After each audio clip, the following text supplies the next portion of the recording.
عبادات تو اللہ تعالیٰ نے گن چن کے محدود بتائی ہیں، لیکن انسان کا جو انسان سے معاملہ ہے جس کو اخلاقیات کہتے ہیں وہ تو لامحدود سلسلہ ہے. اور 2 حدیثوں سے پتہ چلتا ہے کہ اسلام کی ابتدا اور بنیاد عبادت ہے اور اس کی انتہا وہ اچھے اخلاق ہے. کہ ایک حدیث میں آ کر ایک شخص نے پوچھا یا رسول اللہ مل اسلام، اسلام کیا ہے؟ تو آپ نے فرمایا کہ ان تشہد ان لا الہ الا اللہ وان محمد رسول اللہ وتقیم الصلاة وتؤتی الزکاة وتصوم رمضان وتحج البیت ان استطعت الیہ سبیلا، کہ کلمہ، نماز، روزہ، حج، زکوٰۃ یہ اسلام ہے. یہ شروع مدینے کا واقعہ ہے. پھر آخری حج کے موقع پر عمر بن عبسہ رضی اللہ تعالیٰ عنہ یہ سوال جبریل نے کیا جو میں نے پہلے بتایا تھا. کہ دوسرے صحابی عمر بن عبسہ رضی اللہ عنہ، انہوں نے اللہ کے رسول سے پوچھا یا رسول اللہ مل اسلام، اسلام کیا ہے؟ تو آپ نے فرمایا اطعام الطعام وطیب الکلام، کہ اسلام ہے میٹھا بول بولنا اور کھانا کھلانا. پھر اس کے ساتھ ایک اور حدیث جوڑیں تو آپ ایک شخص نے پوچھا یا رسول اللہ اريد ان يكمل ایمانی، تو آپ نے فرمایا حسن خلقک یکمل ایمانک، تو اپنے اخلاق اچھے کر تیرا ایمان مکمل ہو جائے گا. پھر ایک اور حدیث ابھی یاد ہے، آپ نے فرمایا واللہ لا یؤمن واللہ لا یؤمن واللہ لا یؤمن، اللہ کی قسم ایمان والا نہیں، اللہ کی قسم ایمان والا نہیں، اللہ کی قسم ایمان والا نہیں. صحابہ پر تو ہیبت چھا گئی کہ 3 دفعہ قسم کھا کے آپ کہہ رہے ہیں کہ ایمان والا نہیں. تو انہوں نے پوچھا یا رسول اللہ من، کون یا رسول اللہ؟ تو آپ نے فرمایا من لا یأمن جارہ بوائقہ، جس سے پڑوسی ہر وقت تنگ ہوں وہ ایمان والا نہیں ہے. تو تکمیل ایمان اخلاق کے ساتھ ہے. عبادات تو محدود سی ہیں اور اخلاق لامحدود چیپٹر ہے. وہ اس میں وہ بالکل ہم صفر ہو چکے ہیں، نمازی بے نمازی تقریباً برابر ہیں اس میں. تو مسجدوں کے اندر لڑائی ہوتی ہے افطار کے دوران. آپ نے ملاحظہ کیا ہوگا پاکستان میں بہت ساری جگہوں پہ ایسا ہوتا ہے کہ افطار کے وقت مسجد کے اندر ایک روزے دار دوسرے روزے دار کو گریبان سے پکڑ کے کھڑا ہوتا ہے. یہی اس کی وجہ نا کہ اخلاقی گراوٹ بہت زیادہ ہے، بہت زیادہ ہے. اچھا حضور یہ بتائیے گا کہ یہ روزہ ہے کیا اور اصل اس کا مقصد کیا ہے؟ صرف بھوکا رہنا اس کا مقصد ہے یا یہ کہ ایسا پیکیج ہے اللہ تعالیٰ کی طرف سے جس کو ساتھ نبھانا ضروری ہے بھوک کے ساتھ ساتھ؟ جی یہ تھوڑی سی میں روزے کے بارے میں چند ایک چیزیں وضاحت کر دوں کہ ایک تو اللہ نے شروع سے امتوں پر یہ روزہ رکھا ہے اور اس مہینے کا نام اللہ نے رمضان رکھا ہے. رمضان کا لفظ قرآن میں آتا ہے شہر رمضان، تو اس سے معلوم ہوا کہ عربوں کے نام رکھنے سے پہلے اللہ نے اس مہینے کا نام رکھ دیا تھا شہر رمضان. ٹھیک. رمضان کو عربی زبان میں رمضان جلنے کو کہتے ہیں، رمض یرمض جلنا. تو جلنے کا جو مفہوم اس روزے کے ساتھ رکھا گیا ہے وہ یہ ہے کہ جیسے آگ کی پٹی میں جو چیز ڈالیں وہ جل جاتی ہے. تو جب آدمی صحیح روزہ رکھتا ہے اپنی شرائط کے ساتھ، جو اللہ کے حبیب صلی اللہ تعالی علیہ وسلم نے ارشاد فرمایا کہ جو من صان نفسہ فی شہر رمضان، جس نے رمضان کے مہینے میں اپنے نفس کی حفاظت کی پھر روزہ رکھا، تو اس سے جو اس کے ایک بھوک اور پیاس کی ایک حرارت پیدا ہوتی ہے، تو اس میں اللہ تعالیٰ اس کے سارے سال کے گناہ ڈالتا جاتا ہے اور جلاتا جاتا ہے، ڈالتا جاتا ہے اور جلاتا جاتا ہے، یہاں تک کہ 29 کی رات اس کے ذمہ کوئی گناہ باقی نہیں رہتا اگر یہ رمضان کو صحیح طور پر گزارتا ہے. تو ایک تو بھوک پیاس کے پیچھے اللہ تعالیٰ نے یہ نعمت رکھی ہے کہ اللہ تعالیٰ اس کے گناہوں کو معاف فرماتا ہے، اور یہ بھی فرماتا ہے کہ روزہ میرے لیے ہے، الصوم لی وانا اجزا بہ یا انا اجزی بہ، کہ روزہ میرے لیے ہے، اس کی جزا میں خود ہوں، یا اللہ فرماتے ہیں اس کی جزا میں خود دوں گا. کہ یدع الطعام من اجلی ویدع الشراب من اجلی ویدع لذتہ من اجلی ویدع زوجتہ من اجلی، یہ ساری چیزیں اللہ گنواتا ہے کہ یہ اپنی بیوی کو چھوڑتا ہے میرے لیے، کھانے کو چھوڑتا ہے میرے لیے، پانی کو چھوڑتا ہے میرے لیے، لذت کو چھوڑتا ہے میرے لیے. تو یہ بھوک پیاس اس کو اللہ کا قرب نصیب کرتی ہے اور اس کے گناہ معاف ہوتے ہیں اور یہ اللہ کا قریب، اللہ کا یہ مقرب بنتا ہے. پھر اس امت پر تو اللہ تعالیٰ نے ویسے ہی مہربانی فرمائی کہ ہمیں سحری عطا فرما دی. پہلی امتوں کا روزہ تو 24 گھنٹے کا ہوتا تھا، افطاری سے افطاری، لیکن اس امت پر اللہ کے حبیب کے صدقے اللہ تعالیٰ نے کرم فرمایا کہ ہمیں سحری کا بھی حکم دیا، افطاری کا بھی حکم دیا اور دونوں کو بابرکت قرار دیا. شروع میں روزے ایسے ہی فرض ہوئے جیسے کہ پہلی امتوں پر فرض تھے کہ 24 گھنٹے کا روزہ. پھر ایک صحابی ہیں، ان کا نام ہے قیس بن سرمہ رضی اللہ تعالیٰ، یہ انصاری صحابی ہیں. یہ اپنے کھیت سے کام کر کے آئے اور بیوی سے پوچھا کچھ افطاری کا ہے، تو وہ کہنے لگی کوئی نہیں، تم بیٹھو میں تیرے لیے لاتی ہوں. تو وہ لینے گئی تو ان کو نیند آ گئی. اور روزے کی ترتیب یہ تھی کہ اگر آدمی سو جاتا اور سورج ڈوب جاتا تو پھر اگلا روزہ شروع ہو جاتا تھا. تو ان کو تھوڑی تاخیر ہوئی، واپس آئیں تو وہ سوئے ہوئے تھے. تو وہ کہنے لگے ہلکت یا قیس، تو ہلاک ہو گیا قیس. وہ کہنے لگے کیسے؟ وہ فرمانے لگی تیرا تو اگلا روزہ شروع ہو گیا، تو سو گیا تھا اور سورج ڈوب گیا اور مجھے تاخیر ہو گئی تھی. تو انہوں نے رکھ لیا. دوپہر کے وقت وہ بے ہوش ہو گئے. تو اللہ کے رسول کو جا کے عرض کیا گیا یا رسول اللہ قیس کا یہ حال ہے. تو اس وقت اللہ تعالیٰ نے پھر قرآن اتارا کہ کلوا واشربوا حتى يتبين لكم الخيط الابيض من الخيط الاسود من الفجر ثم اتموا الصيام الى الليل. اور اللہ تعالیٰ نے سحری کا کھانے کو برکت والا فرمایا اور اللہ کے نبی نے فرمایا تسحروا فإن في السحور برکہ، کہ سحری کا کھانا کھاؤ، اس میں بڑی برکت ہے. تیسری چیز یہ ہے اس میں کہ اللہ تعالیٰ جب تک آدمی پر کوئی حال نہ آئے تو اسے صاحب حال کا ادراک نہیں ہوتا ہے. تو ایک ہر وقت کھانے والے کو کیا پتا کہ بھوک کیا چیز ہوتی ہے اور بھوکا کسے کہتے ہیں. تو وہ اللہ تعالیٰ مالداروں کو سب کو بھوکا رکھتا ہے ان کے اندر یہ احساس بیدار کرنے کے لیے کہ ان غریبوں کا احساس کرو جنہیں 24 گھنٹے میں کبھی ایک وقت ملتا ہے، کبھی وہ بھی نہیں ملتا. اکثریت تو دنیا کی فقیر ہے ہمیشہ ہر دور میں. تو غریب کا احساس پیدا کرنے کے لیے اللہ تعالیٰ یہ انسان کو اس حال سے گزارتا ہے کہ اگر اس کا شعور بیدار ہوگا تو پھر اسے احساس ہوگا کہ ہاں بھوک یہ ہے اور مجھے بھوکوں کا خیال کرنا چاہیے. یہ متوجہ کرنے کے لیے ہے مالداروں کو فقیروں کی طرف، غریبوں کی طرف، کہ ان کے فقر کا خیال کریں اور ان کے کھانے پینے کا خیال کریں اور صرف اپنا ہی پیٹ نہ بھریں، اپنے ہی اوپر نہ لگائیں، بلکہ اللہ تعالیٰ نے ہمیں اپنے اوپر خرچ کرنے کا طریقہ بتایا ہے. کلوا واشربوا ولا تسرفوا. یہ پوری زندگی کا قانون ہے کہ کھانا پینا، مکان، رہائش، سواریاں سب کرو، کوئی منع نہیں، حلال طریقے سے سب جائز ہے، لیکن اس میں اسراف نہ کرو. پھر فرمایا ولا تبذر تبذیرا، کہ بے جا خرچ نہ کرو، جہاں خرچ کرنے کا موقع ہی نہیں وہاں خرچ نہ کرو. تو اس سے ہمیں روکا گیا. یہ ساری روزے کی حکمتوں میں ہے.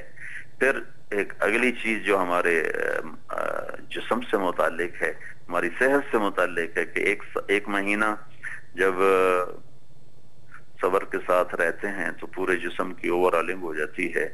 یہ الگ بات ہے کہ پاکستان میں سموسے پکوڑے اس کو پھر برابر کر دیتے ہیں، لیکن اگر صحیح طرح سے سحری افطاری ہو تو پورے مہینے میں سارے جسم کے فاسد مادے جل کے ختم ہو جاتے ہیں.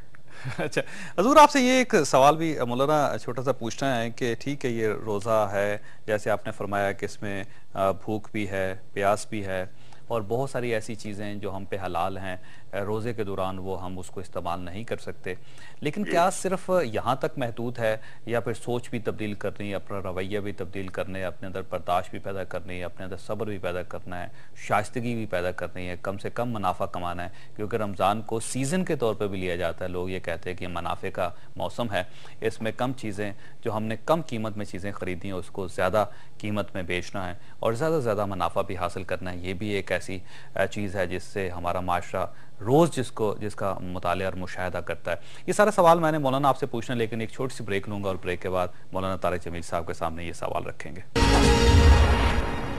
پروگرام میں دوبارہ خوش آمدید خورشید مولانا طارق جمیل صاحب ہمارے ساتھ موجود ہیں۔ ان کے سامنے ایک سوال رکھا تھا وقفے سے پہلے، میں نے ان سے عرض کیا تھا کہ کیا صرف بھوک پیاس ہی روزہ ہے یا پھر اس کے اندر ایک شائستگی بھی ہونی چاہیے، برداشت بھی ہونی چاہیے، صبر بھی ہونا چاہیے، منافع خوری کے طور پہ بھی اس مہینے کو استعمال نہیں کرنا چاہیے۔ مولانا یہ آپ فرمائیے گا کہ یہ تو ٹھیک ہے ہم نے بھوک تو برداشت کر لی، لیکن جو ہمارے اندر امپیشنٹ ہم ہو گئے روزے کے دوران، جس طرح ہم نے لوگوں کے ساتھ لڑنا شروع کر دیا، جس طرح ہم نے منافرت پھیلانا شروع کر دی سوسائٹی میں، جس طرح لوگوں کے ساتھ بدتمیزی کرنا شروع کر دی ہم نے، جس طرح ہم نے زیادہ سے زیادہ منافع کمانا شروع کر دیا اس مہینے میں، اس کو ہم کہاں پہ رکھیں گے؟ اس پر بھی مجھے ایک حدیث یاد آئی، یہ لمبی حدیث ہے، میں اس میں سے آپ کے سوال کے جو مطابق ہے 2-3 جملے وہ میں آپ کو سناتا ہوں۔ یہ سلمان فارسی رضی اللہ تعالیٰ عنہ اس حدیث کو روایت فرماتے ہیں کہ اللہ کے رسول صلی اللہ تعالیٰ علیہ وسلم نے اس مہینے سے پہلے خطبہ دیا، تو اس کے میں 2-3 الفاظ آپ کے سوال کے مطابق ضرور۔ تو آپ نے فرمایا ہو شہر الصبر والصبر ثوابہ الجنہ وشہر المواساتی، یہ 2 باتیں آپ نے اس میں فرمائی۔ حدیث لمبی ہے کہ آپ نے فرمایا کہ یہ صبر کا مہینہ ہے، تو ہمیں صبر سکھاتا ہے۔ جب میں روٹی نہیں کھا رہا ہوں حلال ہے، پانی نہیں پی رہا ہوں یہ حلال ہے، تو میں حرام سے اس سے زیادہ اعلیٰ درجے پر بچوں، اور جب میں اپنے گھر میں بیٹھ کر نہیں کھا رہا ہوں تو میں ایسے ہی کسی کے ساتھ لڑائی جھگڑے سے بھی بچوں۔ شہر المواسات، یہ غمخواری کا مہینہ ہے، یہ ذخیرہ اندوزی اور ریٹ بڑھانے کے سارے بالکل خلاف اللہ کے حبیب کی یہ بات جا رہی ہے کہ آپ نے فرمایا یہ تو غمخواری کا مہینہ ہے اور ایک دوسرے کے ساتھ ہمدردی کا مہینہ ہے، ایک دوسرے کے دکھ درد بانٹنے کا مہینہ ہے، نہ کہ اس میں چیزوں کے ریٹ بڑھا دیے جائیں اور منافع کمایا جائے۔ وہ تو منافع نہیں ہے، وہ تو آخرت میں پتہ چلے گا، اس لیے تو اللہ نے حساب کتاب آگے رکھا ہے، یا نہیں رکھا وہ اس کے لیے آگے کا دن آ رہا ہے۔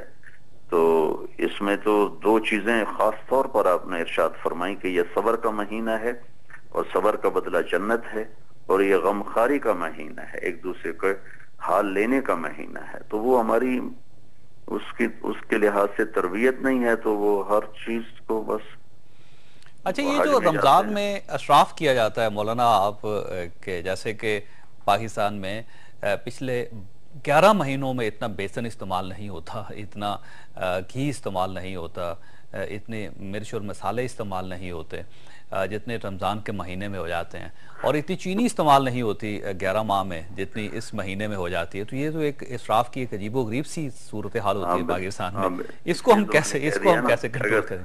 سموسے پکوڑے نہ بنائے تو ان کی صحت بہت اچھی ہو جائے، لیکن وہ عید کے بعد لوگ زیادہ بیمار ہو رہے ہوتے ہیں کہ بے ہنگم اور بے پناہ کھاتے ہیں۔ اور اب تو بعض اوقات ایسے محسوس ہوتا ہے کہ جب تک آپ کے سامنے پکوڑا نہیں ہوگا یا سموسا نہیں ہوگا آپ افطاری نہیں کر سکیں گے، آپ کی افطاری مکمل نہیں ہوگی۔ جی جی جی اور سب سے زیادہ مساجد کے اندر آپ نے دیکھا کہ بڑی بڑی افطار، وہاں پہ افطار ڈنرز ہوتے ہیں مسجد میں اور صفیں لگا دی جاتی ہے، اور سب سے زیادہ اسراف وہاں پہ ہوتا ہے پکوڑوں اور سموسوں کا، بلکہ بعض اوقات ایسے لگتا ہے جیسے ان کی بے حرمتی ہو رہی ہے۔ جی بالکل صحیح، بالکل صحیح، بالکل صحیح۔ اچھا مولانا یہ فرمائیے گا کہ آج کی رات تو بڑی امپورٹنٹ ہے اور اللہ تعالیٰ نے آج کی رات کو 1000 راتوں کے برابر قرار دیا ہے، تو آج کی رات کیا کرنا چاہیے ہمیں؟ کیسے ہم اللہ تعالیٰ کی بارگاہ میں حاضر ہوں؟ اس میں تھوڑی سی ایک وضاحت تو میں یہ کرنا چاہوں گا کہ اللہ تعالیٰ نے شب قدر کو یہ ان طاق راتوں میں ایک رات کو متعین کیا ہے، 27 کے ساتھ خاص نہیں ہے۔ 27 بھی ہو سکتی ہے، 29 بھی ہو سکتی ہے، 21 بھی ہو سکتی ہے، 23 بھی ہو سکتی ہے، 25 بھی ہو سکتی ہے۔ اور عجب بات یہ ہے کہ اللہ کے محبوب صلی اللہ علیہ وسلم کی مشہور حدیث ہے کہ آپ شب قدر متعین ہو کر اتری اور آپ بتانے کے لیے مسجد میں تشریف لائے تو کچھ لوگ آپس میں جھگڑ رہے تھے. تو اللہ کے نبی نے ارشاد فرمایا کہ مجھے شب قدر بتائی گئی تھی لیکن تمہارے جھگڑے کو ناپسند فرما کے اللہ نے اس کی تعین کو اٹھا دیا. اب اسے ان 5 راتوں میں تلاش کرو، 21، 23، 25، 27، 29. اور علماء کی یعنی رائے اس میں بازے کی ہے کہ وہ 27 ہوتی ہے، لیکن جو جمہور علماء ہیں ان کے نزدیک یہ 5 راتوں میں سے کوئی ایک رات ہو سکتی ہے. ٹھیک. یہ اس کے شان نزول یہ ہے کہ ایک دفعہ آپ نے ارشاد فرمایا کہ بنو اسرائیل کے 4 مجاہدین تھے جنہوں نے 80 سال اللہ کے راستے میں جہاد کیا. ٹھیک. تو اس پر صحابہ غمگین ہوئے اور عرض کرنے کے یا رسول اللہ ہماری تو عمر بھی 80 سال نہیں ہوتی، تو ہم تو ان کو نہیں پہنچ سکتے. تو ابھی وہ مجلس برخاست نہیں ہوئی تھی کہ اللہ تعالیٰ نے یہ سورت اتاری، انا انزلناہ فی لیلۃ القدر وما ادراک ما لیلۃ القدر لیلۃ القدر خیر من 1000 شہر، کہ ہم نے تمہیں عمر تو تھوڑی دی لیکن ایک رات تمہیں ایسی دے دیتے ہیں جو 1000 مہینوں سے بھی بہتر ہے. تو وہ 83 سال سے بھی اوپر چلا جاتا ہے.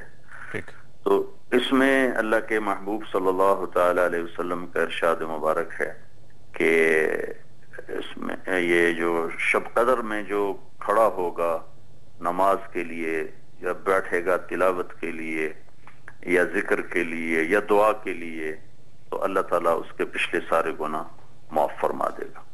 اور ایک لمبی حدیث ہے، اس کا میں آخری حصہ آپ کی خدمت میں عرض کرتا ہوں. ایک تو ہر رات رمضان کی اللہ کی طرف سے یہ اعلان ہوتا ہے کوئی مانگنے والا ہو تو میں عطا کروں، کوئی توبہ کرنے والا ہو تو میں اس کی توبہ قبول کروں، کوئی بخشش کا چاہنے والا ہو تو میں اس کی بخشش کروں. کوئی ہے جو غنی کو قرضہ دے، جو غنی پورا دینے والا ہے اور جس غنی کے خزانوں میں کمی کوئی نہیں ہے. کوئی ہے جو اللہ کو قرضہ دے. تو یہ مہینہ تو اوروں پہ خرچ کرنے کا ہے، نہ کہ پیسے جوڑنے کا ہے. تو اللہ تبارک و تعالی ہر رات لاکھوں انسانوں کو جہنم کی آگ سے نجات عطا فرماتا ہے. اور جب لیلۃ القدر آتی ہے تو پھر اللہ تعالیٰ جبریل کو فرماتے ہیں کہ تم فرشتوں کو لے کر زمین پہ اتر جاؤ. تو وہ ایک جھنڈا لے کر آتے ہیں سبز رنگ کا، اسے وہ بیت اللہ کی اوپر گاڑ دیتے ہیں اور اپنے پروں کو پوری دنیا پر پھیلا دیتے ہیں. اور مشرق سے مغرب تک پوری دنیا جبریل کے پروں تلے ڈھانپ دی جاتی ہے. پھر جبریل ملائکہ سے فرماتے ہیں کہ تم جاؤ ساری دنیا میں پھیل جاؤ، جو کھڑا ہوا ہے اللہ کو یاد کر رہا ہے، جو بیٹھا ہوا ہے اور اللہ کو یاد کر رہا ہے، جو نماز پڑھ رہا ہے، جو ذکر کر رہا ہے، جو تلاوت کر رہا ہے، جو دعا کر رہا ہے، اس کی دعا پر آمین کہو، اس کے ساتھ جا کے مصافحہ کرو. تو سارے فرشتے پوری دنیا میں پھیل جاتے ہیں. مولانا یہاں پہ وقفے کا وقت ہے، آپ کی قطع کلامی کر رہا ہوں لیکن اس بات کو یہیں سے دوبارہ استوار کریں گے. واسطے ایک چھوٹی سی بریک کے بعد دوبارہ حاضر ہو رہے ہیں. پروگرام میں دوبارہ خوش آمدید. خواہشات مولانا طارق جمیل صاحب ہمارے ساتھ موجود ہیں. آپ ان کی گفتگو سن رہے تھے. مولانا وہیں سے سلسلے کو جوڑتے ہیں جہاں پہ یہ بات منقطع ہو گئی تھی. اور جو لوگ نصیب والے اس رات میں جاگ رہے ہوتے ہیں، کوئی ذکر میں ہے، کوئی تلاوت میں ہے، کوئی دعا میں ہے، کوئی نماز میں ہے، تو وہ ان کی دعاؤں پر آمین بھی کہتے ہیں اور ان سے مصافحہ بھی کرتے ہیں غیر محسوس طریقے سے. کہ جب صبح صادق ہوتی ہے اور سحری کا ٹائم ختم ہوتا ہے تو پھر جبریل فرماتے ہیں الرحیل الرحیل، چلو بھائی واپس چلو. تو پھر وہ کہتے ہیں یا جبریل ما صنع ربنا فی حوائج المؤمنین من امت محمد. تو وہ کہتے ہیں جبریل اللہ تعالیٰ نے کیا معاملہ کیا اللہ کے محبوب کی امت کے بارے میں؟ تو جبریل فرماتے ہیں نظر اللہ الیہم فی هذه اللیلۃ فعفا عنہم الا 4. تو وہ جبریل فرماتے ہیں کہ اللہ تعالیٰ نے سب پر نظر کرم فرمائی اور آج کی رات سب کو معاف کیا، لیکن 4 آدمیوں کی بخشش نہیں ہوئی. جی. تو صحابہ نے عرض کی یا رسول اللہ من ہم؟ یا رسول اللہ وہ کون ہیں جن کی آج کی رات بھی بخشش نہ ہو سکی؟ تو آپ نے فرمایا رجل مدمن خمر وعاق لوالدیہ وقاطع رحم ومشاحن.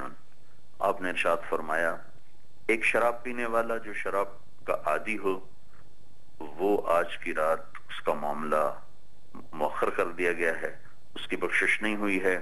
اب کتنے ہیں جو ہمارے بھائی غفلت کی وجہ سے اس کام میں مبتلا ہیں، تو وہ اس قدر وہ کتنی بڑی محرومی ہے ان بھائیوں کی. کاش میرے بس میں ہوتا تو میں سب کے پاؤں پکڑ کے ان سے توبہ کرواتا. تو وہ شب قدر میں بھی نہیں بخشے جاتے. دوسرا ہے عاق لوالدیہ، ماں باپ کو دکھ دینے والا، ماں باپ کا نافرمان اور ماں باپ کے لیے تکلیف کا باعث بننے والا، ایک اس کی بھی بخشش نہیں ہوتی. اس سے بھی ہمارا پاکستان بھرا پڑا ہے. یہ تو اللہ کے نبی سے پوچھا گیا یا رسول اللہ قیامت کب آئے گی؟ تو آپ نے فرمایا یہ تو اللہ ہی کو پتہ ہے کب آئے گی. تو انہوں نے عرض کی یا رسول اللہ کوئی نشانی بتا دیں. تو آپ نے ارشاد فرمایا جب ماؤں کو ذلیل کیا جائے گا تو قیامت آ جائے گی. تو میں تو پورا ملک پھرتا ہوں تبلیغ کے سلسلے میں، دنیا بھی پھری ہے، گھر گھر میں ماؤں کو بے عزت ہوتے دیکھا ہے. کوئی لاکھوں کروڑوں میں چند بچے ہوتے ہیں جن کی وجہ سے ماں باپ کی آنکھیں ٹھنڈی ہوتی ہیں، ورنہ آج کل کی اولاد تو وہ ناسور ہے. تیسرا فرمایا قاطع رحم، جو رشتہ داروں سے قطع تعلق کرتا ہو اور ان کے ساتھ بدسلوکی کرتا ہو. یہ ساری وہ چیز آ رہی جو آپ نے فرمایا تھا شروع میں کہ نماز روزہ تو ہے لیکن اخلاق نہیں ہے، اچھا انسان نہیں ہے. تو اسی کو میرے نبی مینشن کر رہے ہیں. میں حیران ہوں کہ یہ 4 چیزیں وہ بیان کی ہیں جن کا تعلق کی اخلاقیات کے ساتھ ہے، عبادات کے ساتھ نہیں ہے. تیسرا آپ نے فرمایا جو رشتہ داروں سے قطع تعلق کیے بیٹھا ہے، بھائی سے نہیں بولتا، ماں سے نہیں بولتا، چاچا سے نہیں بولتا، ماموں سے، جو رشتے ماں اور باپ سے بنتے ہیں ان کو ذوی الارحام کہتے ہیں. تو ان کے ساتھ جو قطع تعلق کیے ہوئے ہے، میرے نبی اس پر ایک اور حدیث کے ساتھ میں جوڑ دیتا ہوں وضاحت کے لیے کہ آپ نے ارشاد فرمایا 2 مسلمان آپس میں لڑ پڑیں، پھر 3 دن کے اندر اگر وہ صلح نہ کریں تو میری طرف سے یہودی مریں عیسائی مریں، مجھے ان کی کوئی پرواہ نہیں ہے. یہ آپس کا توڑ اور لڑائی اس قدر خوفناک ہے. صرف قطع تعلق بول کی حد تک، اور جہاں قتل کیا جا رہا ہو، ڈاکے ڈالے جا رہے ہوں، بچیاں اٹھائی جا رہی ہوں، وہاں کیا ہوگا. چوتھا فرمایا مشاحن، تو مشاحن کہتے ہیں کینہ رکھنے والا. ایک ہوتا ہے بغض، ایک ہوتا ہے کینہ. بغض تو یہ ہے کہ مجھے آپ سے نفرت ہے تو اس کو بغض کہتے ہیں. اور ایک ہوتا ہے کینہ جو اس سے اگلی فارم ہے کہ میں آپ سے نفرت بھی کرتا ہوں اور آپ کو نقصان بھی پہنچانا چاہتا ہوں. تو اس کے لیے میں موقع ڈھونڈ رہا ہوں کہ میں اس کو کیسے نقصان پہنچاؤں، جائز ناجائز کسی طریقے سے میں اس کو نقصان پہنچاؤں. تو اس کیفیت کے ساتھ جو دل ہوتا ہے اس دل کو کینے والا دل کہتے ہیں، اور اس شخص کو مشاحن عربی میں کہتے ہیں. تو آپ نے اس شب قدر میں بھی آپ نے ارشاد فرمایا کہ 4 آدمی نہیں بخشے جاتے. میں دوبارہ دہرا دیتا ہوں، شاید میرا کوئی بھائی سنے اور اللہ پاک اس کو اپنی طرف رجوع نصیب فرما دے، آپ کے واسطے سے میری بات میرے بہن بھائیوں تک پہنچ جائے. ایک شراب پینے والا، ایک ماں باپ کا نافرمان، ایک رشتہ داروں سے قطع تعلق کرنے والا، لڑنے والا، اور ایک دل میں کینہ رکھنے والا، کسی کو نقصان پہنچانے والا. یہ اس رات بھی نہیں بخشا جاتا. باقی سب کو اللہ تعالیٰ معاف فرما دیتے ہیں. اور اس رات کا ایک اور نام بھی ہے، اس کو لیلۃ الجائزہ، عید کی رات کو لیلۃ الجائزہ کہتے ہیں. جب عید کی رات آتی ہے تو اللہ تعالیٰ پوچھتے ہیں میرے بندوں نے جنہوں نے مزدوری کی، رات کو قیام کیا، دن میں روزہ رکھا، تو ان کو ساتھ کیا کرنا چاہیے؟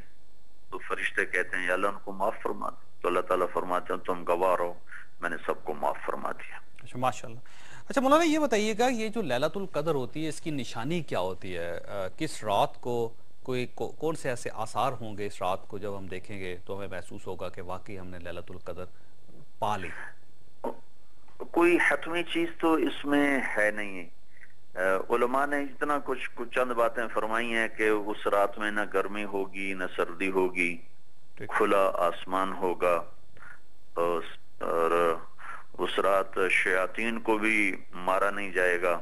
وہ شیاطینوں پر جاتے ہیں نا تو ان کو مار پڑتی ہے، تو اس شیاطین کو نہیں مارا جائے گا. صبح جو سورج طلوع ہوگا تو اس کی شعاع میں تمازت نہیں ہوگی. لیکن یہ کیسی چیزیں ہیں حتمی تو اللہ کے سوا کوئی نہیں جانتا جی. لہذا ہمیں محسوس نہیں ہو سکے گا کہ کون سی رات تھی جو ہم نے پا لی اور وہ کون سی رات تھی جو ہم نہیں پا سکے. اچھا مولانا یہ بتائیے گا جی، 5 راتیں ہیں، 5 راتیں جاگ لے تو ایک یقیناً ہے. مولانا آپ کو دوبارہ ڈسٹرب کر رہا ہوں، ایک چھوٹی سی بریک ہے اور بریک کے بعد اس سلسلے کو یہیں سے دوبارہ جوڑیں گے. ایک چھوٹی سی بریک اور بریک کے بعد دوبارہ حاضر ہو رہے ہیں. پروگرام میں دوبارہ خوش آمدید. خواہشات مولانا طارق جمیل صاحب ہمارے ساتھ موجود ہیں، ان کی گفتگو جاری تھی. مولانا آپ سے ایک چھوٹا سا سوال یہ ہے کہ جس قسم کے پاکستان کے حالات ہیں، ہم معاشی طور پہ بدحال ہو رہے ہیں، اخلاقی طور پر ہم گراوٹ کا شکار ہیں، باہر جو ہمارے دشمن ہیں وہ ان کا غلبہ تیزی سے بڑھتا چلا جا رہا ہے، ہم آپس میں منافرت کا شکار بھی ہیں، اور جس قسم کی صورتحال پورے ملک میں آپ کو دکھائی دیتی ہے، اس کے بعد ہم کیا کریں ایسا کہ جس سے ہم اللہ تعالیٰ کو راضی کر لیں اور ہمارے مسائل ختم ہو جائیں یا کم ہو جائیں؟ کیا کرنا چاہیے ہمیں؟ بس میں تو آپ کے ذریعے یہ درخواست کرنا چاہوں گا کہ ہم سب مل کر اجتماعی طور پر اللہ کی بارگاہ میں توبہ کریں کہ آج ہی کی رات یہ ملک ہمیں ملا تھا جی،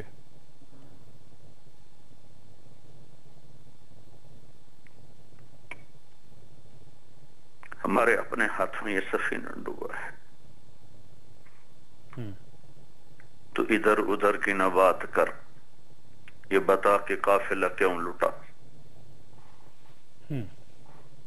مجھے رہزنوں سے گلا نہیں، تیری رہبری کا سوال ہے. اس ملک کے ڈوبنے کے ذمہ دار صرف سیاستدان نہیں ہے، طارق جمیل بھی ہے، جاوید چودھری بھی ہے، اور ہر فرد ہے. ہم سب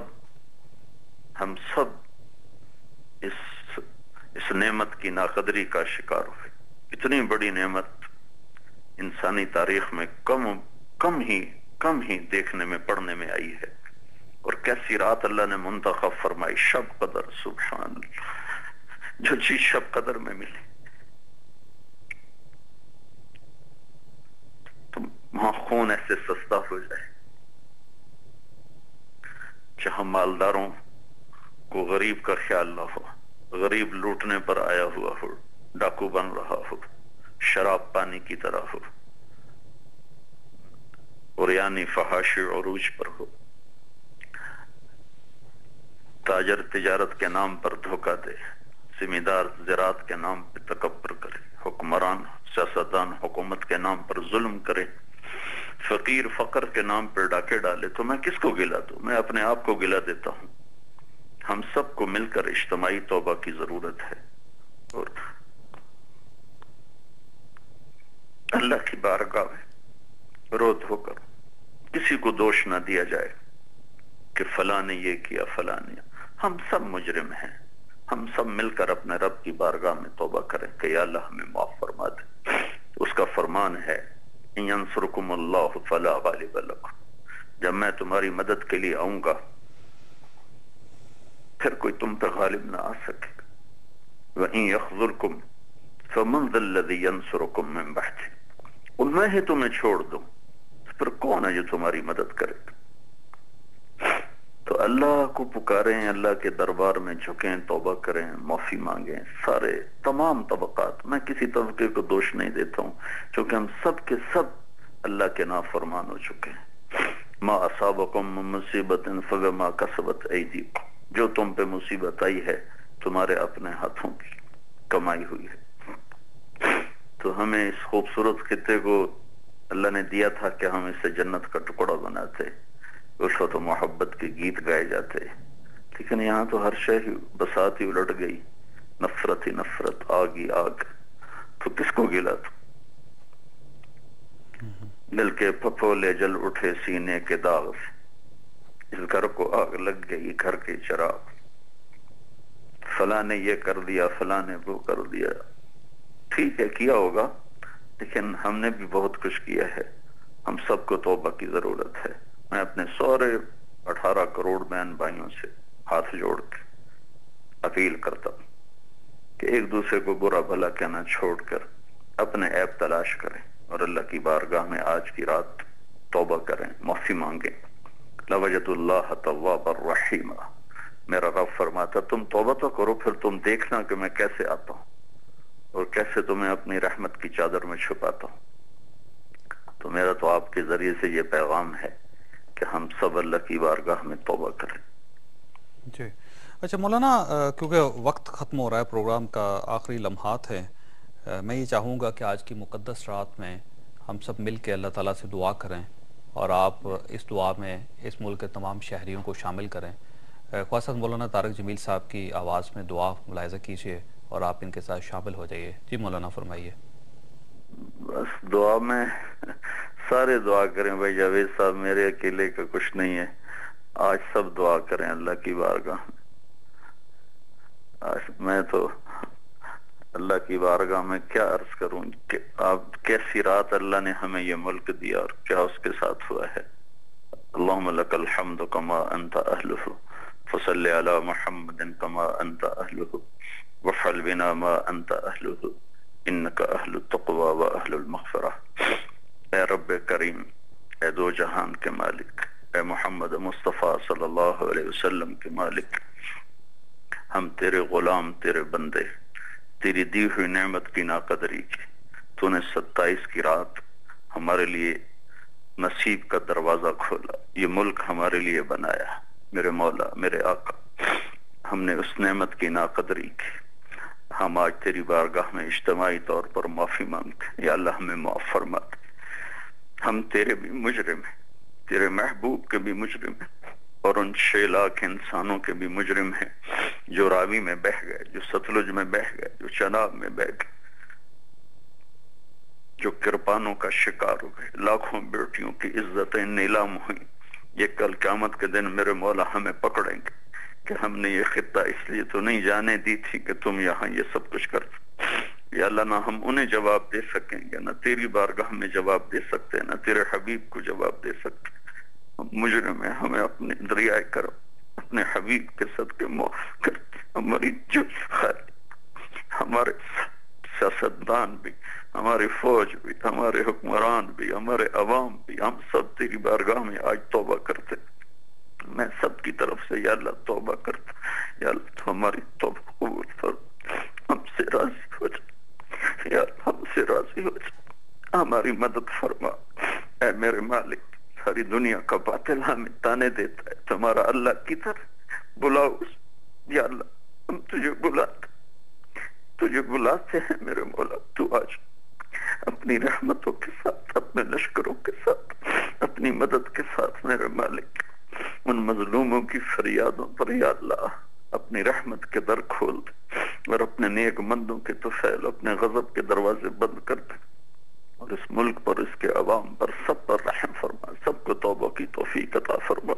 اور کل قیامت کے دن جب تیری بارگاہ میں پیشی ہو تو ہمیں ناکامی سے بچا، شرمندگی سے بچا، تیرے حبیب کا سامنا ہے، ہمیں شرمندگی سے بچا، ان 6 لاکھ انسانوں کا سامنا جو راوی بیاس ستلج میں بہ گئے، ہمیں شرمندگی سے بچا، ہمیں بیداری کی توفیق، ہمیں صحیح مسلمان بنا دے، صحیح انسان بنا دے، اپنا بنا لے، اپنے حبیب کا بنا دے، ہماری دنیا بھی بنا دے، ہماری اخرى بھی بنا دے۔ ربنا تقبل منا، یا اے میرے کریم، ہمارے پاس کچھ نہیں، ہم لٹے ہوئے مسافر، ہم لٹے ہوئے مسافر۔ بچہ پٹ پٹا کے ماں کو آ کر کہتا ہے اماں میرے ساتھ یہ ہوا، میرے ساتھ یہ، میرے مولا ہم بھی لٹے پٹے تیری بارگاہ میں عرض کرتے ہیں، ہم مٹ رہے ہیں، ہمیں معاف کر دے، تو ہماری مدد فرما، مدد فرما، مدد فرما۔ وصلی اللہ تعالی علی النبی الکریم، آمین۔ مولانا آپ کا بہت بہت شکریہ۔ خواجہ صاحب آپ نے مولانا طارق جمیل صاحب کی گفتگو سنی، اور آخر میں اتنا ہی کہہ سکتا ہوں کہ مولانا طارق جمیل صاحب کی دعا کے صدقے اللہ تعالی ہم پر رحم کرے۔ اللہ حافظ۔